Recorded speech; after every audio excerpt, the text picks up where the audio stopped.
सुदामा जी से सबको मिलवाया और प्रभु फिर ताहिनो दिवसागता पुरानी बातों को याद करने लगे कि देख संदीपन ऋषि के आश्रम पे हम चावल आदि एक बार हमने खाए तो इन्हें छुप करके खा लिए। सुदामा कहने लगे लाला वो चावल चोर कर खाए थे इसीलिए आज ये दुख देखने पड़े हैं। प्रभु ने ऊंची उठी हुई चावल की पोटली को देखा तो सोचा पता नहीं क्या छुपा रहा है मेरे से। प्रभु तो अंतर्यामी है पर सुदामा के मन से ही चाहते हैं कि खुद दे, पर सुदामा देने को तैयार नहीं है क्योंकि जो चावल लाया हो और प्रभु के द्वारिका के वैभव को देखकर मन में सोच रहा है इसके पास इतना धन है, इसको चावल दे करके लोग मेरी हंसी उड़ाएंगे। ये क्या सोचेगा, चावल लाया। और एक बार को मेरा कन्हैया ना सोचे पर इसके परिवार वाले तो सोचेंगे, तो चावल छुपा लिए। तो प्रभु ने देखा अरे भैया का लेके आया। बोले हम गरीबन के पास का हो लाला। बोले बता तो सही क्या लाया है। और प्रभु ने छीन ली पोटली। सारी रानियां एकदम झुक उठी क्या लेके आया है पोटली में। और जो ही खोले तो उसमें चावल थे। सब हंसी, लेकिन प्रभु ने जो ही चावल उठाए कहा रो पड़े। रानियों को लगा कि भगवान इसकी गरीबी को देखकर रो रहे हैं, पर भगवान ने उस समय प्रेम उजागर करते कहा मित्र तू वो चीज लेके आयो है जो आज तक मोकू यहाँ द्वारिका और मथुरा में काहू ने न खिलाई। मेरी यशोदा मैया मोकू ऐसे ही चावल गरम दूध में डाल करके चांदनी रात में शीतल करके सुबह मुझे वो चावल खिलाती थी। आज मोकू इन चावलन में देख के मेरी मैया की याद आ गई और फूट फूट कर रोते हैं प्रभु। सभी रानियां महाराज उस समय प्रभु को ये भाव देखकर रोने लग जाती हैं। आज प्रभु ने एक मुट्ठी खा करके मेरी संपत्ति, मेरी जैसी संपत्ति सुदामा की हो जाए।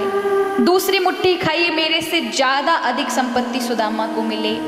तीसरी मुट्ठी में जो लक्ष्मी के स्वरूप में रुक्मणी जी वहां विराजमान थी उनको सेवा में भेजने के लिए प्रभु खा ही रहे थे कि रुक्मणी जी ने हाथ पकड़ लिया। कहा प्रभु मुझे तो कम से कम मैं आपकी दासी हूँ, सेविका हूँ, मुझे अपने पास रखो, मुझे आपकी सेवा में ही रहना है, मुझे ना भेजो। तब प्रभु क्योंकि बाहर रूप से ये कहा कि देखो आप अकेले अकेले प्रसाद पा रहे हो, हम लोगों को भी तो दो, लेकिन अंतर मन में ये बात हो चुकी थी कि मुझे तो सेवा में रखें, आप सारी संपत्ति आपने सुदामा को दे दी, कम से कम मुझे तो अपनी चरणों की दासी बना कर रखें, मुझे क्यों भेज रहे हैं। तब यहाँ देनो हुतो सो दे दियो विप्र ना जानी बात। सुदामा मन में विचार करने लगे अब से बोलूंगा तो 15 दिन में भेजेगा कोई। तो सुदामा जी सोचने लगे अब से कहेंगे तो 15 दिन में भेजेगा। तो सुदामा जी ने कहा भैया मोकू अब अपने घर चलना चाहिए। ठाकुर जी ने कहा भैया थोड़ी देर और ठहर जा। सुदामा हक्के बक्के रह गए। हमने तो सोची 15 दिन के बाद भेजेगो, अब तक कंगे तो इतना प्रेम करे या तो फट्टे से ना कह दी कि और दिन रह जा। ये तो कह नहीं सकते ना कि हमारा तो मन हो गया हम थोड़े दिन और रहेंगे। नहीं करनी भैया अब चलना चाहिए। तो ठीक है तेरी मर्जी है। हाँ सुदामा जी चल दिए। सुदामा जी को जो सुंदर पीताम्बरी ठाकुर जी ने हार वगैरह पहनाए थे, जाते सुदामा को रोका, सुदामा इधर आओ, ये पीताम्बरी माला दे जाओ, अपनी फटी ये धोती कोई पहन के जाओ, ये तो हमारे वस्त्र हैं। भगवान की रानियां ऐसे देख करके मारा हतप्रभ रह गई कि भगवान के अंदर ऐसा स्वभाव कहाँ से है कि पीताम्बरी मित्र को पहनाई वो उतरवा ली। क्या मेहमान सोचेगा। आने तुम बताती हैं सुदामा जी को मारे ऐसो रवानो कियो। सुदामा जी मन में सोच रहे भैया कितनो सम्मान के पर लोभ ना गयो या को एक पीताम्बरी सुंदर लग रही मुंह पे वो उतरवा ले। अगर नहीं पहना तो कम से कम ये धोती में पहले फटी धोती में ही खुश थे, पर जब ते पीताम्बरी पहन लिए तो ये धोती में हमारा मन ना लग रहा। पर कोई नहीं, बाने हमारो अच्छो सोच के ही हमारी से उतरवाई होगी। अब पहुंचे महाराज सुदामा जी अपने नगर की ओर, लेकिन इधर रानियों के पास जब प्रभु आए तो रानियों ने घेर लिया प्रभु को। आपने ऐसा क्यों किया? उससे पीताम्बरी उतरवा कर उसकी फटी धोती दे दी। इतना आपके पास नंगापन कब से आ गया आपके स्वभाव में? प्रभु ने कहा देखो पहले मेरी बात सुन लो।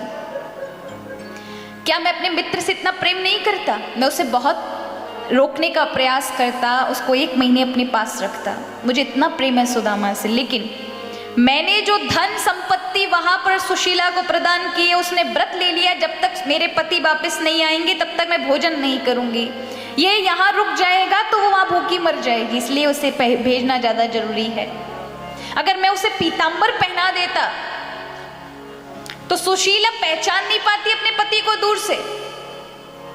ऐसे फटे आदि वस्त्र पहनकर जाएगा तो दूर से पहचान लेगी कि मेरा सुहागर है, तब तक तैयार हो जाएगी, वस्त्र आभूषण पहन लेगी, क्योंकि जब से उसे संपत्ति मिली है उसने ये वचन लिया है, जब तक पति का दर्शन नहीं करूंगी तब तक कुछ धारण नहीं करूंगी।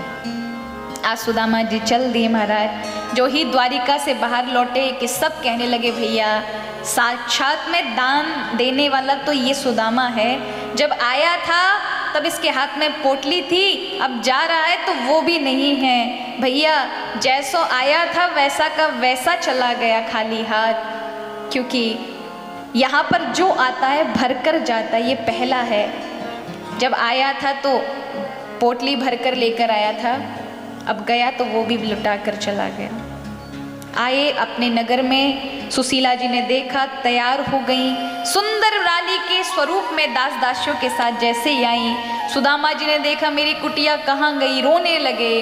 दूर से एक रानी को आते हुए देखा दास दासियों की तरह, तो रास्ते से हट गए, एक कोने में खड़े हो गए, पता नहीं कौन रानी है। लेकिन जैसे सुशीला ने आके प्रणाम किया तो सुदामा जी कहते माता जी जरा दूर से, और जैसे ही कहा तो सुशीला जी प्रणाम करके कहती हैं मैं माता जी नहीं आपकी धर्म पत्नी हूँ। सुशीला की वाणी सुनी महाराज, आंखें एकदम से फटी की फटी रही। भैया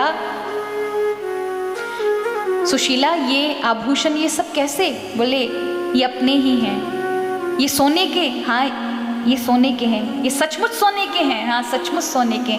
ये दासियाँ ये सब अपनी हैं, ये सब कुछ अपना है। आज सुदामा जी की आंखें व्यास बढ़ता चला गया, आंखें फटी की फटी। आज हाथ पकड़कर सुशीला महलों की ओर दास दासियां दौड़ रहे हैं। ये सब वैभव ये सब अपना है, हाँ ये सब अपना, ये सब कैसे मिला? कृष्ण ने दिया है। अब जब सुना तो सुदामा जी हतप्रभ रह गए, मन में सोचने लगे रास्ते भर से कन्हैया को गाली देता आ रहा हूँ, लोभी कहीं का, लोभी कहीं का, पर मैं भूल गया कि तुम आखिर यशोदा नंदन हो। तुम्हारी माँ दूसरों को यश प्रदान करती है, उसके बालक हो, दूसरों को यश देना जानते हो, इसलिए तुमने मेरे सामने लोभी बनकर रहे पीतांबरी भी छीन ली, लेकिन यहाँ तुमने द्वारिका से भी ज्यादा वैभव दे दिया। सुशीला पानी लेकर आती हैं, तब तक सुदामा जी हाथ जोड़कर उठ खड़े हुए और कहा कि देवी तुम्हें जो चाहिए था तुम्हें मिल गया, अब तुम अपने पुत्रों के साथ इस धन को विवेक पूर्वक भोगो, मैं यहाँ नहीं रहूँगा। कहा आप कहाँ जा रहे हो? मैं भगवान की सेवा के लिए, जहाँ बैठकर मैं पहले भजन करता था वहीं जाऊँगा। धर्मपति ने कहा तो पर ये वस्त्र तो बदल लो, इतने सारे पीतांबरी है। तो रो पड़े सुदामा जी, कहने लगे कि अब ये वस्त्र अब चिता के ऊपर ही चढ़ाए जाएंगे, इससे पहले तो इन वस्त्रों को उतारूंगा नहीं, क्योंकि देवी ये वस्त्र मुझको मेरे कृष्ण ने अपने हाथ से पहनाए हैं, इसलिए इनको नहीं उतारना है। और चले गए। संसार की माया भी उन्हें नहीं छू सकी और फिर सतत भजन में लग गए। ऐसे सुदामा देव जिनके माथे पर श्रीहीनता लिखी थी और भगवान ने उल्टा कर दिया, यक्षस श्री कुबेर की सारी संपत्ति इसे मिल जाए, ऐसे सुदामा देव।